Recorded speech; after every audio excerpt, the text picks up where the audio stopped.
Et pour finir cette émission, l'œil de l'expert durant lequel nous allons revenir sur les événements boursiers de cet été. Pour cela, nous avons le plaisir de recevoir sur le plateau de Smart Patrimoine Régis Yankovici. Bonjour Régis Yankovici. Bonjour Nicolas. Merci d'être avec nous dans Smart Patrimoine. Je rappelle que vous êtes fondateur et dirigeant de Luxavie. Vous êtes également spécialiste en assurance vie luxembourgeoise et notamment en ETF.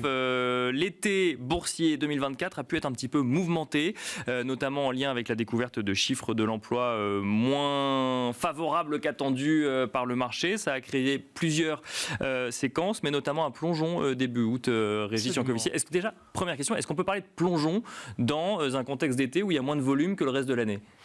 Alors, on peut parler de plongeon dès lors qu'on assimile les mouvements boursiers au sport des Jeux Olympiques. D'accord. Et donc, moi, j'ai retenu les 3 sports préférés des investisseurs cet été.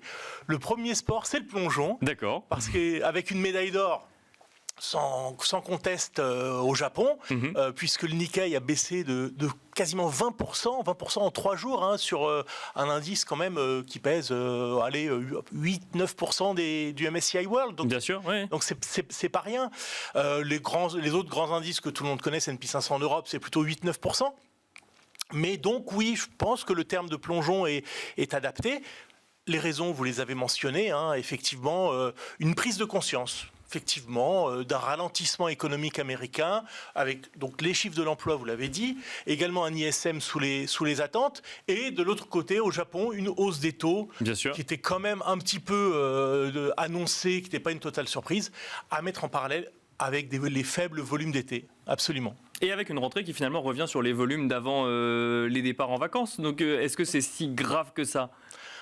Alors, le contexte a fait que ça a été violent. Oui. Il y a un autre chiffre que je voudrais citer, c'est le VIX, donc la volatilité implicite, l'indice de la peur, qui a atteint 65. Je ne sais pas si ça parle pour ceux qui nous écoutent, mais c'est 3e record. Hein, on parle de bien sûr, oui. Depuis la crise des subprimes. D'accord. Subprime, Covid, et maintenant, voilà, août 2024. Voilà, août 2024. Mais donc les effets paraissent violents, et peuvent effectivement s'expliquer par un élément estival, mais les causes, elles, sont durables. Le ralentissement, il va pas disparaître demain. Hein. On va le vivre, peut-être dès les prochains chiffres de l'emploi, dans quelques jours.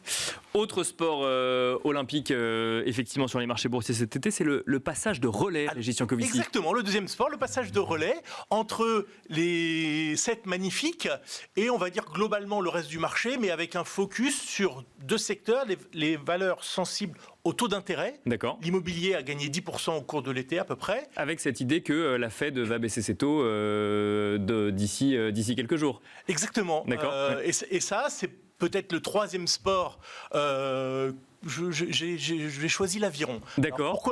Alors l'aviron. Et on reviendra au passage de relais après. Alors, mais oui, voilà. Alors l'aviron plutôt en eau claire. En eau claire parce que la Fed a clairement dit, Jackson Hole, qu'elle allait baisser ses taux en septembre. La question 25 ou 50 points de base, effectivement, ça, on ne sait pas encore trop.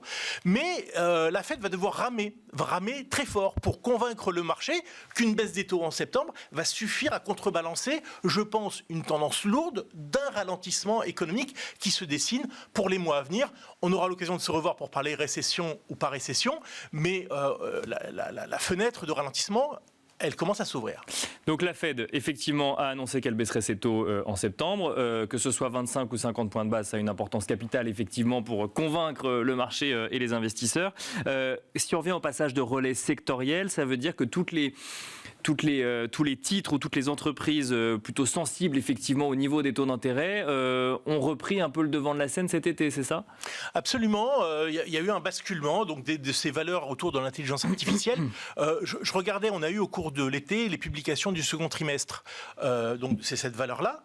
De Nvidia, vous voulez dire ? Non, des 7. Des 7, oui, des 7. Oui, d'accord. Globalement. Est-ce que vous savez combien ont progressé à l'annonce des résultats ? Une seule. Hein, c'est Meta. Tous les 6 autres ont baissé. Qu'est-ce que ça nous raconte ? Les résultats n'étaient pas foncièrement mauvais. C'est juste que le marché idéalise. Oui. Il en veut toujours plus.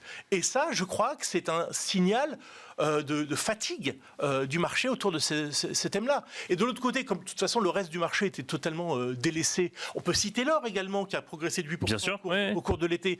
Mais bon, il y a eu un basculement. Là. Est-ce que ce passage de relais va se faire sans chute? Est-ce qu'on va avoir des haies au milieu du passage de relais? Ça reste à définir à l'automne. On en reparlera, j'espère. Il nous reste 30 secondes, Régis Jancovici. Les secteurs qui vous intéressent en ce début, en cette rentrée 2024, vous nous avez parlé de l'immobilier, effectivement, qui a bénéficié d'une baisse de taux à venir de la part de la Fed. Est-ce qu'il y a d'autres secteurs comme ça qui pourraient revenir sur le devant de la scène? Alors, ce qui nous a intéressé, c'est plus que cet été, ça fait au moins depuis le début de l'année, c'est effectivement de sortir de cet engouement, peut-être ne pas être absent, mais être en forme de barbel, pour prendre un terme plutôt obligataire, entre des secteurs totalement délaissés, les utilities, les mines d'or et une poche tech, effectivement. Une poche tech qu'il faut garder, effectivement, mais il faut regarder il faut savoir diversifier et regarder ailleurs aussi. Merci beaucoup, Régis Jancovici, de nous avoir accompagnés dans Smart Patrimoine, fondateur et dirigeant de Luxavie, spécialiste en assurance vie luxembourgeoise en ETF. Et quant à nous, on se retrouve très vite sur Bismart.